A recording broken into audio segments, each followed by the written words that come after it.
recevoir l'homme de Dieu, la bouche autorisée. Amen.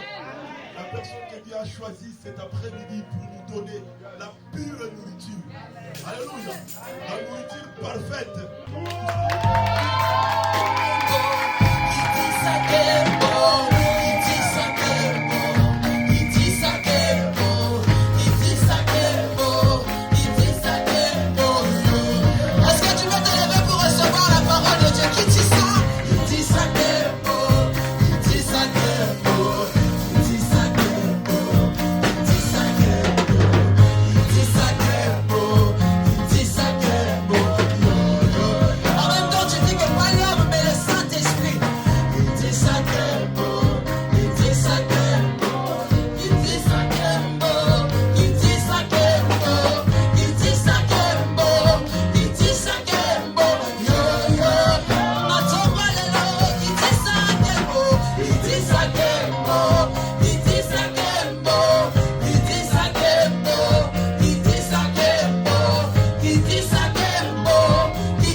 Est-ce que nous disons Amen?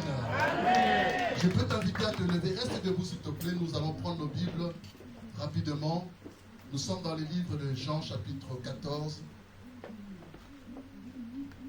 Je lirai le premier chapitre, le premier verset, et la sœur Yoniette viendra nous seconder dans la lecture. Nous sommes dans les livres de Jean, l'évangile selon Jean, au chapitre 14.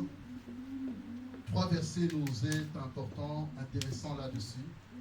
Nous lirons le verset 16, le verset 18, ainsi que le verset 26. Jean chapitre 14, le verset 16, 18 et 26. Est-ce que je peux lire au nom de Jésus? Amen. Non, je ne t'entends pas. Je peux lire au nom de Jésus? Amen. Verset 16. Et moi, je prierai le Père, et il vous donnera un autre consolateur, afin qu'il demeure, non pas pour un temps, non pas pour 3 jours, mais qu'il demeure éternellement avec vous. Verset 18. Je ne vous laisse pas orphelin. Je ne vous laisserai pas orphelin. Je viendrai à vous. Verset 26. Mais le consolateur, l'Esprit Saint, que le Père enverra en mon nom, vous enseignera toutes choses et vous rappellera tout ce que je vous ai dit.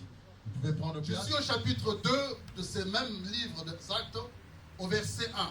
Le jour de la Pentecôte, ils étaient tous ensemble dans le même lieu. Le jour de la Pentecôte, ils étaient tous ensemble dans le même lieu. Tout à coup, il vint du ciel un bruit comme celui d'un vent impétueux. Et il remplit toute la maison où ils étaient assis. Des langues semblables à des langues de feu leur apparurent, séparèrent les uns des autres, et ils se posèrent sur chacun d'eux. Et ils furent tous, sans exception, ils furent tous remplis du Saint-Esprit et se mirent à parler en d'autres langues, selon ce que l'Esprit leur donnait de s'exprimer. Parole du Seigneur. Amen, amen. Amen. Il est vivant. Il est vivant. Shalom, peuple de Dieu. Que Dieu te bénisse là où tu es. Amen. Tu peux également regarder ton voisin, ta voisine, de gauche, de droite, de devant, derrière, dire que Jésus t'aime.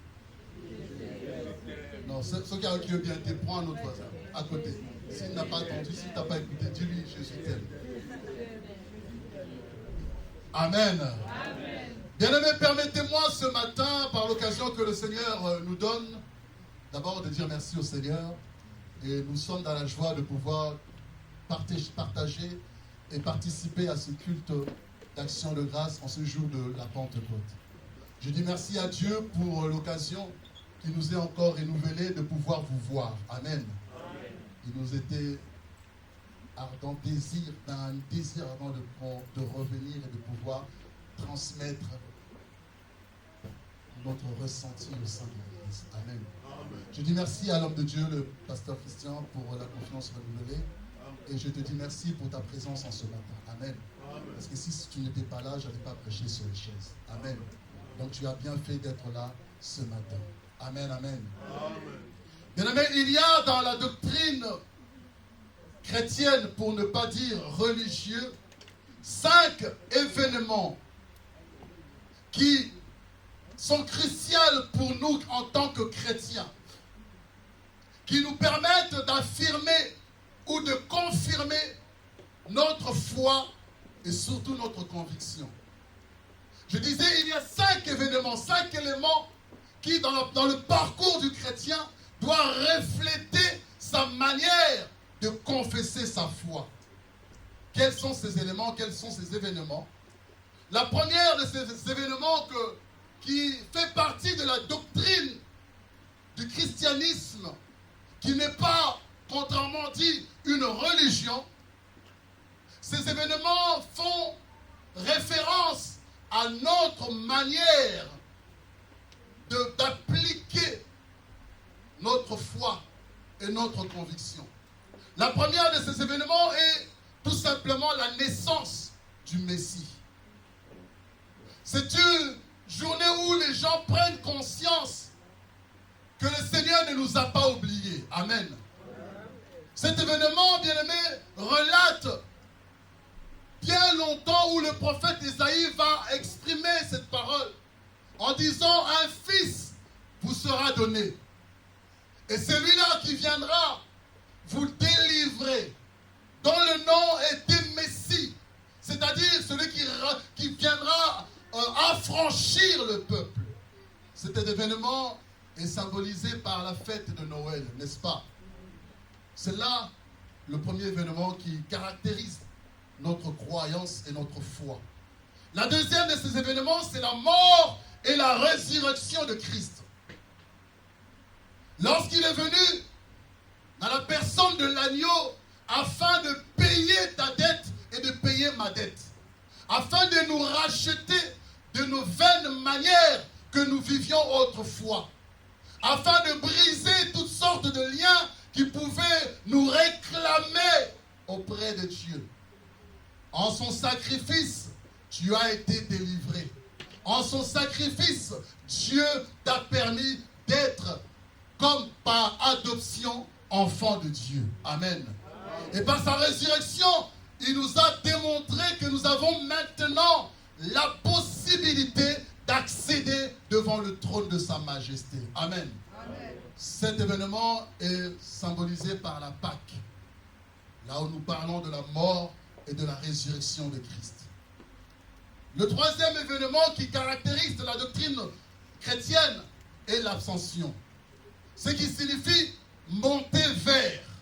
Après sa mort, 3 jours après qu'il ait ressuscité, la Bible dit et on nous parle qu'il a apparu parmi ses disciples pendant 40 jours. Il a donné des directives, il a conseillé, il a rassuré. Après cela, on nous fait croire et on nous fait dire, selon les théologiens, au 50e jour, c'est à ce moment qu'a eu l'Assomption. Il est monté. Il est monté vers le ciel. Là où Christ a été comme si attiré vers le ciel. Amen, amen. Après avoir rassuré ses disciples qu'il reviendrait les prendre. L'Ascension. 4e événement dont nous sommes maintenant aujourd'hui, dont nous parlons de la Pentecôte. Amen. En ce jour, nous le célébrons. En ce jour, le monde entier est en train de célébrer la Pentecôte. Nous y reviendrons. Le cinquième élément, le cinquième événement, c'est ce jour tant attendu, où toi et moi, nous avons cette espérance qu'un jour, nous le verrons. Amen. Je ne sais pas pour toi quel est ton cas, mais moi, ce qui est sûr, j'attends ce jour-là avec ardent, avec un désir. Je prie et nous prions que tu sois participant en ce jour d'enlèvement. Alléluia. Ce jour n'est pas quelque chose que nous viendrons à commémorer. Par rapport, parmi à tous ces 4 événements, ce sont des commémorations, ce sont des fêtes que nous sommes en train de célébrer. Ce sont des choses que nous nous souvenons que le Seigneur nous a prédit. Mais à ce 5e élément, 5e événement, ce sera une réalité. Ce sera en direct. Alléluia. On n'aura pas à célébrer, à commémorer, à dire que oh, nous nous souvenons. Non, c'est quelque chose que tu dois, et tu dois espérer vivement dans ton cœur d'y être participant à ce jour. Amen. Est-ce que quelqu'un croit cela, qu'un jour il sera, ce jour-là, au jour de l'enlèvement? C'est à cela, et c'est pour cela que nous nous accrochons. C'est pour cela que nous tenons ferme. Amen. Il est vivant. Alors que voulons-nous nous parler en ce jour? C'est de ce 4e événement qui est la Pentecôte. Amen. J'aimerais, bien aimé, je ne serai pas très long, mais j'aimerais, après cette petite exhortation, que nous puissions encore aller vers Dieu. Alléluia. Parce que nous croyons que Dieu s'apprête à faire quelque chose dans la vie d'une personne. Je crois que ce matin, la vie de quelqu'un sera transformée. Je crois que ce matin, quelqu'un sera baptisé du feu de l'Esprit de Dieu. Amen. Et je le crois. Toi qui as ce désir-là de vivement ressentir, expérimenter la puissance de Dieu, je le crois qu'en ce lieu, si tu es disposé, le Saint-Esprit descendra sur toi. Amen, amen. Il est vivant. Alors, qu'est-ce qu'est la Pentecôte? Bien aimé, c'est ce jour où nous prenons conscience, ce jour où nous nous rappelons d'où a été faite la promesse. Jean chapitre 14, nous venons de le lire. La Bible dit au verset 16, « Je ne vous laisserai pas seul. » D'ailleurs, il dira à ses disciples, « Il est préférable pour vous que je m'en aille. » Il est préférable, surtout avantageux, que je m'en aille. Parce que si je ne pars pas, alors ce qui a été promis ne saurait venir. Alléluia. En parlant de cela, il faisait allusion au Saint-Esprit. Il faisait allusion au Consolateur. Il dit, il est préférable que je m'en aille. Afin que lorsque je serai parti, il dit, je prierai le Père. Moi, je prierai le Père pour qu'il vous envoie un autre Consolateur. Jésus avait pris conscience de la faiblesse de ses disciples. Jésus avait pris conscience que le moment où il partirait, les disciples seront bouleversés. Les disciples seront désorientés. Il y aura des moments où ils se poseront des questions. Mais il dit pour cela, n'ayez crainte. Je vous ai dit que je prierai, verset 16, je prierai le Père et il vous donnera un autre consolateur. D'autres versions disent un autre défenseur. Afin qu'il demeure. Afin qu'il demeure. Jésus était là pour un temps. La Bible nous parle, il a vécu combien de temps sur la terre? Seulement 33 ans. Si c'était que lui, à qui, dans la chair, nous avions eu l'espérance, ce jour-là, nous devions être déboussolés. Mais cependant, il dit, moi, Jésus, je prierai le Père afin que lui-même vous envoie un autre consolateur à la personne du Saint-Esprit. Amen. Amen. Il dit, je ne vous laisserai pas seul, je ne vous laisserai pas orphelin, je reviendrai. Jésus revient. Est-ce que tu es sûr que ton Sauveur revient? Amen. Amen, amen. Est-ce que tu es vraiment convaincu? Ou tu es seulement dans la forme, dans le rituel, dans l'habitude? Parce qu'on nous a enseigné qu'il revient, alors nous faisons que croire, mais sans être convaincus pour cela. Alléluia. Amen. J'aimerais te rassurer, c'est une parole qui est certaine de recevoir, une parole qui est digne que tu l'attaches autour de tes reins, autour de ton cœur, parce que c'est une parole qui s'accomplira. Amen. Nous avons ce Dieu qui ne ment pas. Et d'ailleurs, il ne se répand pas. De tout ce qu'il dit, dont sa bouche déclare, sa main est là pour l'accomplir. Il dit, je ne vous laisserai pas orphelin, je reviendrai. Verset 24, il dit, verset 28 plutôt, il dit, vous allez en fait recevoir cet esprit qui sera pour vous une aide. Il sera pour vous un soutien. Moi, vous ne me verrez plus. Mais vous me verrez à travers ce consolateur. Vous me verrez à travers sa présence en vous. Parce qu'il ne sera pas fait d'eau et de chair, mais il sera esprit. Alléluia. Amen. Cette consolation, cette promesse, c'est lui-même Dieu qui sera parmi son peuple. Là où est été donné le nom par Ésaïe, il dit Emmanuel, Dieu sera avec vous. Amen, amen. Le verset 26 dit, mais le consolateur, l'Esprit Saint que le Père enverra en mon nom, vous enseignera toutes choses. Il vous rappellera tout ce que je vous ai dit. En ce jour de Pentecôte, bien-aimés, nous voulons tout simplement nous rappeler le jour où la promesse de Dieu, la promesse que Jésus nous a faite, a trouvé son accomplissement au sein de l'Église, au sein de nos vies. Le jour où nous commémorons la descente de l'Esprit Saint que Jésus nous a promis. Nous nous souvenons dans ces jours, bien-aimés, que dans cette pièce où a été appelée la chambre haute, les disciples se sont rassemblés, se sont réunis avec espérance, conviction que Jésus nous a dit de ne pas nous éloigner, de rester ensemble, de rester unis, afin que cette promesse trouve son accomplissement dans nos vies. Voyez-vous, mes amis, pour que la Pentecôte ait lieu, pour que la promesse fût accomplie, il a fallu que les chrétiens soient d'un commun accord. Il a fallu que les disciples soient ensemble. Est-ce que nous sommes ensemble? Est-ce que nous sommes réellement d'un commun accord? Est-ce que nous désirons tous que cette promesse s'accomplisse en ce jour? Le verset 4 au livre de Actes des Apôtres, la Bible dit, ils étaient tous ensemble. Ils persévéraient dans la prière. Ils étaient tous ensemble, ils persévéraient dans la prière. Selon cette recommandation qui leur a été donnée, de ne pas s'éloigner de Jérusalem, qui peut être aujourd'hui notre Jérusalem. N'est-ce pas le lieu où nous nous rassemblons? N'est-ce pas le lieu où est appelée la chambre haute? Là où tu viens pour te ressourcer, là où tu viens pour chercher la face de l'Éternel.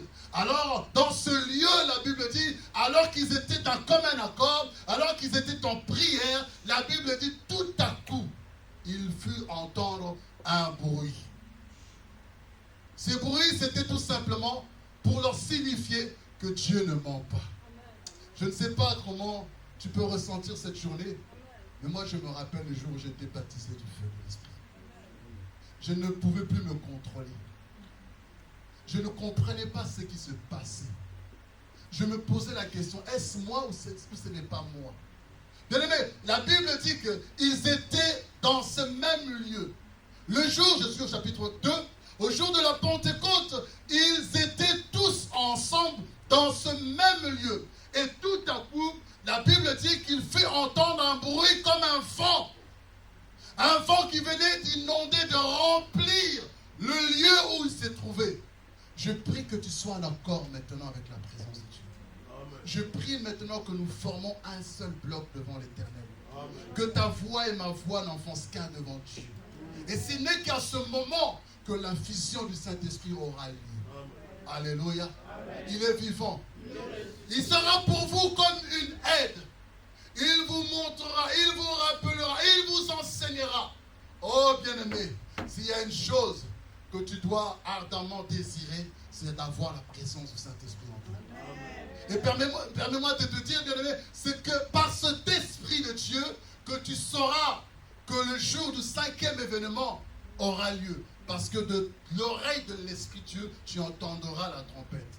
Alors si tu n'as pas, si tu ne reçois pas, si tu n'es pas rempli, ce jour-là, il n'y aura que de grincements de dents et de pleurs. Alléluia. Je prie ce matin, bien-aimé, que ce jour ne soit pas un jour comme d'habitude. Je prie que nous ne rentrions pas dans la coutume religieuse. Je prie que ça ne soit pas tout simplement un rituel pour toi, mais que tu puisses réellement vivre cela. Que ce jour soit pour toi marqué. Le jour où l'Esprit de Dieu était descendu sur toi. Si tu ne l'as pas encore accepté, que tu n'as pas encore reçu, permets-moi tout à l'heure, le Seigneur viendra te visiter. Alléluia. Je le crois et je suis vraiment convaincu que ce matin, il y en a qui vont recevoir. Alléluia. Je disais, nous allons encore monter, nous allons aller vers Dieu, nous allons répéter au Seigneur cette promesse qu'il avait donnée à ses disciples. Que cette promesse ce matin s'accomplisse envers ceux qui ne l'ont pas encore expérimenté. Des langues de feu semblables à des langues de feu leur apparurent et séparèrent les unes des autres. Et ils se posèrent sur chacun d'eux. Au moment où l'Esprit de Dieu viendra à descendre sur toi, il doit avoir quelque chose. Tu ne peux pas rester insensible. Tu ne peux pas rester stérile. Lorsque l'Esprit de Dieu descend sur une personne, automatiquement il y a un mouvement qui se fait. Il y a la marque, le sceau de Dieu qui doit t'imprégner. Alléluia. La Bible dit, lorsque l'Esprit de Dieu est descendu sur chacun d'eux, il nous fait dire qu'ils furent tous remplis de l'Esprit Saint. Et ils se mirent. Comment tu peux savoir que l'Esprit de Dieu est descendu sur toi? Comme je disais tout à l'heure, mon témoignage, je me suis senti comme si emporté. Je ne contrôlais plus ma bouche ni ma langue. La Bible dit, il leur fit donner de s'exprimer d'une expression que l'intelligence humaine ne peut comprendre. Il leur fit donner de parler en des langues que l'autre, le voisin, la voisine ne comprenait pas.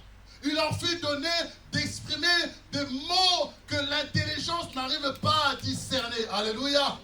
Il leur fit donner. Il s'est mis à parler en d'autres langues selon que l'Esprit leur donnait de s'exprimer. Amen, amen.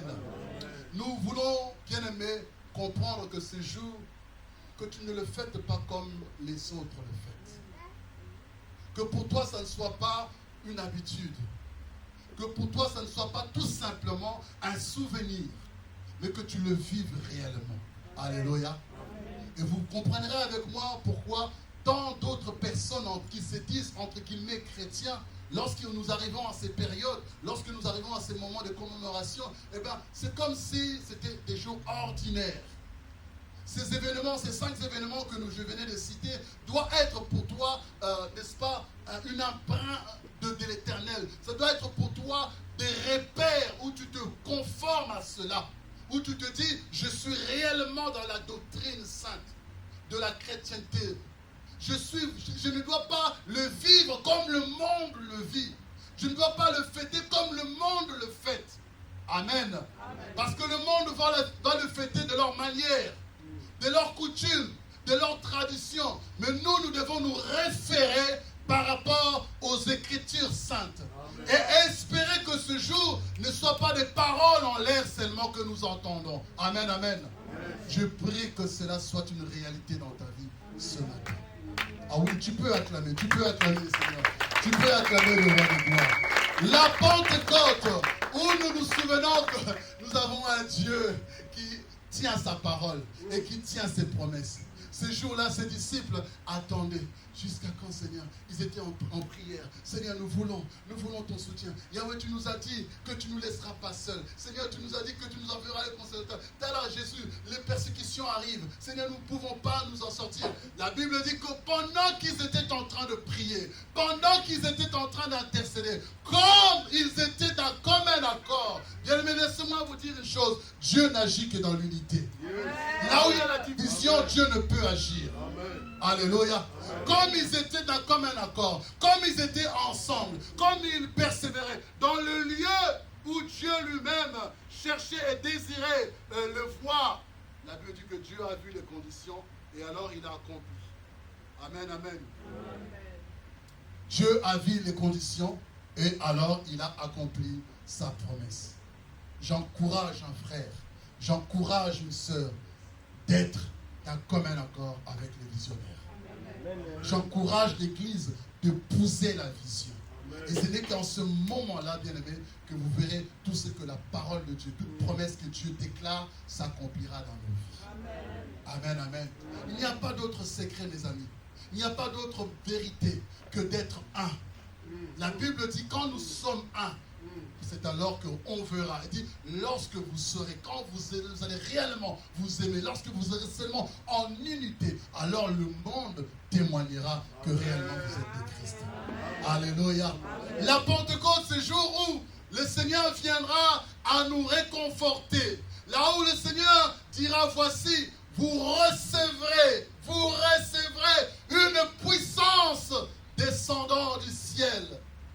Vous recevrez alors une puissance surviendra sur vous. Et c'est à ce moment-là que vous serez mes témoins. C'est à ce moment-là que tu pourras dire oui et confirmer que je suis réellement chrétien. Non pas seulement de bouche, non pas seulement de visuel, mais du cœur réellement. Amen. Alléluia. Parce que c'est à ce moment que se fera le chrétien du cœur. Nous sommes remplis de chrétiens de bouche. Nous sommes remplis de chrétiens d'apparence. Mais où sont ceux-là qui sont réellement de cœur? C'est pourquoi la Bible dit, l'heure vient, et elle est déjà venue, où les vrais adorateurs vont adorer le Père en esprit et en vérité. Ils ne feront pas semblant, ils ne seront pas dans l'apparence, mais ils seront dans la réalité. Ils seront dans le vrai, dans l'authentique. Alléluia. Et c'est à cela que nous encourageons l'Église.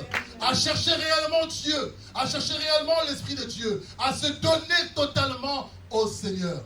Je bénis Dieu parce que tu as eu à cœur à être là ce matin. Mais laisse-moi te dire que le Seigneur veut accomplir sa promesse dans ta vie. Amen. Alléluia.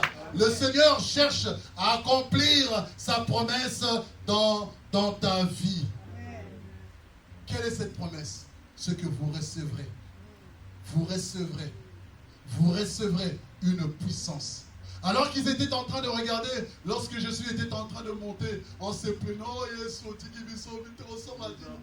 il va nous les jeter, Seigneur. Comment nous allons nous en sortir? Un ange leur fut apparu.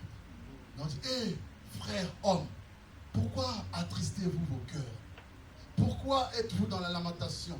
Le Christ Jésus que vous venez de voir monter, c'est de la même manière qu'il reviendra. Mais en attendant qu'il revienne, voilà ce qu'il vous laisse. Il vous laisse son esprit. Il vous laisse sa présence. Non pas physique, mais une présence spirituelle. Une présence qui te remplit de joie. Une présence quand tout va mal, mais tu es dans la paix. Une présence quand les problèmes t'assaillent, mais tu es tranquille. Une présence où David va dire, même si je marche dans la vallée de l'ombre de la mort, je ne crains rien. Une présence où quand tu traverses les zones de turbulence, tu te réfères à sa promesse et tu dis, Seigneur, tu es avec moi. Alléluia. Bien-aimé, tu peux dire à ton voisin, j'ai un Dieu à mes côtés. Non, dis-le bien s'il te plaît, avec le sourire quand même. Dis-le bien. J'ai un Dieu à mes côtés. Alors ce matin, bien-aimé, j'aimerais que nous prions. Je disais, je ne serai pas long. J'aimerais que nous prions, que vraiment ce jour ne soit pas un jour comme d'habitude. Que tu ne t'es pas déplacé pour rien. Je prie le Seigneur que ce matin, les langues de feu puissent descendre sur toi. Et que la puissance de Dieu t'envahisse. Dispose maintenant ton cœur. Je suis en train de préparer en fait votre foi. Amen. Je suis en train de préparer ton cœur pour que lorsque nous allons nous tenir maintenant debout, afin d'élever nos voix, que le ciel maintenant s'ouvre. Nous allons rappeler à Dieu qu'au jour de la Pentecôte, Seigneur, tu as dit tu répandras de ton esprit. Alléluia. Tu n'as pas encore reçu. Bien-aimé, attends-toi maintenant à la visitation de Dieu. Amen. Tu n'as pas encore expérimenté sa puissance ce matin. Comme c'est l'occasion nous est donnée du jour de célébrer la Pentecôte, alors nous allons le mettre en pratique. Nous allons dire à ce Dieu, le Dieu de l'impossible, le Dieu de gloire, le Dieu qui tient promesse qu'il accomplit ce matin. Alléluia. Alors nous allons nous lever. Lève-toi. Nous allons disposer maintenant nos cœurs. La Pentecôte, ce jour où le Saint-Esprit viendra te baptiser de son feu. Alors je vais inviter les chantres à venir à l'autel et nous allons ensemble demander l'atmosphère du Saint-Esprit ce matin. Amen.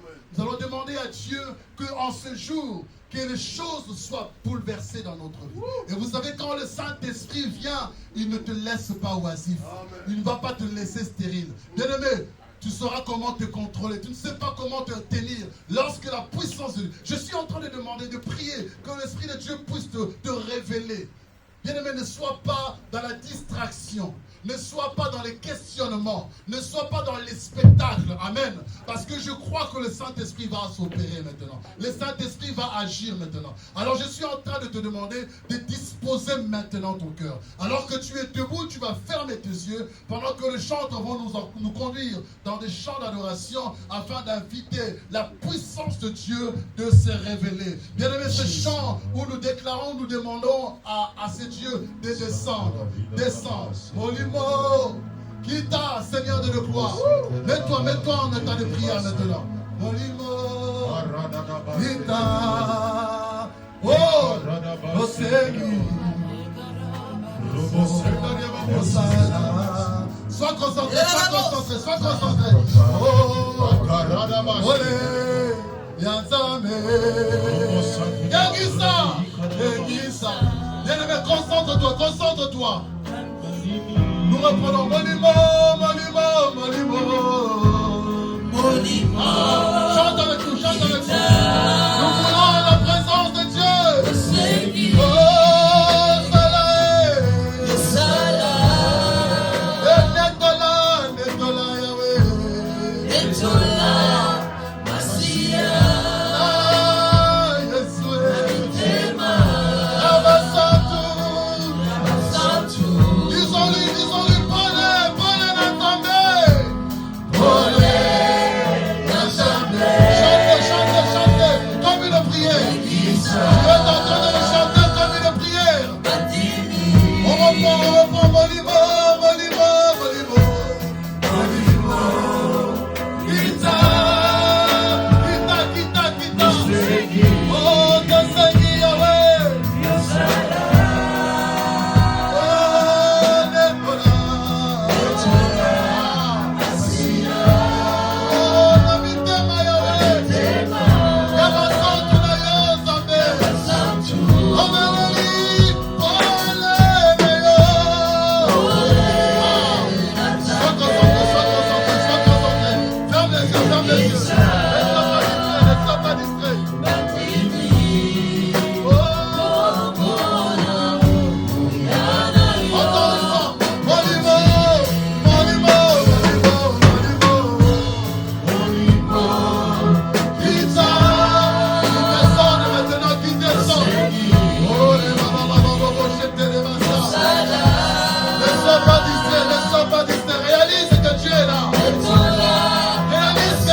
Seigneur.